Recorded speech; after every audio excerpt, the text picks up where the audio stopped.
JJ, look around. We thought it was just a house, but inside it turned out to be a whole space, like a laboratory. Not in the sense that there are any dangerous experiments here, but in the sense that this place can be used for ideas, for creativity, for searching new opportunities. Yes, I felt it too. It's as if everything here was made for us to think, to try, to search for new paths. Exactly! We can see this as a space where we can shrink in a good way, reduce the noise around, reduce the hustle, to focus on what matters. It's not about physics, but about an inner state. I like this thought because sometimes you need to reduce the unnecessary to see the essence. And if this place gives such an opportunity, then it is truly valuable. Yes, the old place remains in memory, but the new one opens the road to the future. And this laboratory is a symbol that we can experiment with life, but safely. Yes, I think this space can be filled with things that inspire. You know, I even think we can show this to others. Let them see that the old can be turned into the new, that any space can be filled with meaning. And each time we will feel that this place was created by our own hands. I think this is the beginning of a new chapter. Then, let's do it this way. We'll use this place for everything that inspires us. JJ, I can't fall asleep. I was lying in my little burrow and suddenly felt the ground tremble slightly. Mikey, I just woke up from strange sounds. At first I thought it was a dream, but now I realize something is really happening. We have become small, and now every movement around seems enormous. Even footsteps or a slight sound turn into a whole event. JJ, I ran out of my burrow because I couldn't stay inside. I felt the tremors, heard strange sounds, and then saw a rat right at the entrance. It peeked out, looked at me, and I immediately felt uneasy. I'm surprised at how loud everything sounds when we are so small. Even a slight rustle turns into a roar, and tremors feel as if the earth itself is moving. I ran out in panic, but now that you're here, I feel calmer. I think the rat is just a part of nature, living its own life. But for us, it's a sign. We must unite to face surprises together. If we want her to leave your burrow, we need to attract her with something. I remembered we have a piece of cheese and decided to use it to guide the rat somewhere else.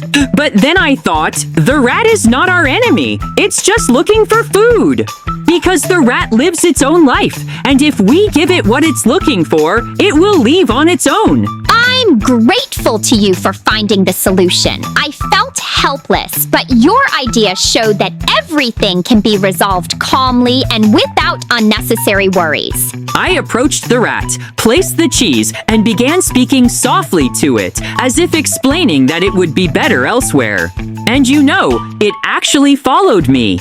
I led it away from your burrow, and now it's in a place where it feels calm. Your little home is free again. JJ, I'm endlessly happy and grateful to you. You helped me deal with a situation that seemed frightening. Thanks to you. We must remember that any difficulty can be turned into experience.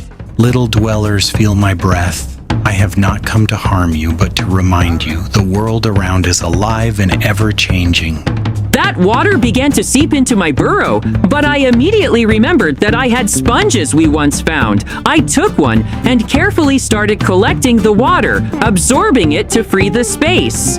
Everything around seems too big and incomprehensible. It turned out to be surprisingly effective. The water gradually disappeared, and I felt that I could control the situation. I realized that even in the most unexpected circumstances, a simple solution can be found if you stay calm and use what's at hand. JJ, this is incredible. I didn't even think about using a sponge. I looked at the water and felt only anxiety, but you found a way to deal with it. This shows that we must share ideas and help each other. Exactly, Mikey. I think water is not our enemy, but simply a part of nature. It comes and goes, and our task is to learn to live alongside it. JJ, look at what a beautiful day it is. The water is calm and it seems the fish will bite especially well today. I'm sure I'll catch more than anyone else because I have experience and patience. Mikey, I'm glad about your confidence, but I must say that I consider myself more skilled at fishing. I can sense the movement of the water, notice the slightest ripples, and that helps me anticipate exactly where the fish are.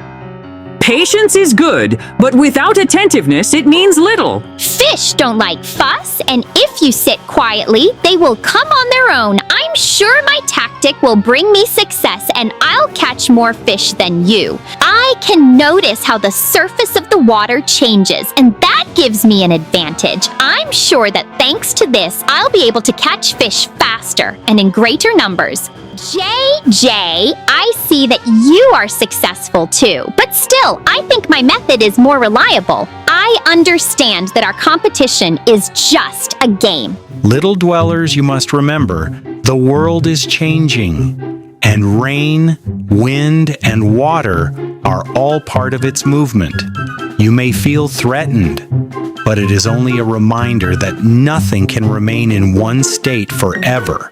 I listen to this voice and realize it is right. We have become small, we live in burrows, and every day is full of surprises. But I feel that it should not go on forever. I don't like being limited. I don't like feeling that I cannot move freely and live the way I want. I want more. I want space where I can breathe deeply. I realize that something must change, and I cannot stay silent. Jay is asleep, but I must tell him. I heard a voice speaking of change, and I began to reflect. We live in these small burrows, and every day is filled with anxiety. It seems to me that it should not always be this way. Mikey, I hear your concern. You say you don't like being small and living in a burrow? I understand you. Sometimes, I also think that we are too limited. I am troubled that we constantly feel threatened. Sometimes a rat appears, sometimes the water rises, sometimes the rain roars. All of this makes life in the burrow far too difficult. You're right, Mikey. I've also noticed that our life has become like a test, but I think it's not only hardships, but also lessons. We learn to cope with them. We grow stronger. Yet I agree, we cannot remain in this state forever. Exactly. I want change. I want us to find a way to live differently. I don't know exactly how, but I'm sure that together we can come up with a solution. Then let's agree. We will discuss every difficulty, every problem, and look for solutions together. We will not hide in isolation. We will act as a team. That's exactly what I wanted to hear. I'm glad you understand me. Together we can handle any changes. And most importantly, we must remember that friendship gives us strength.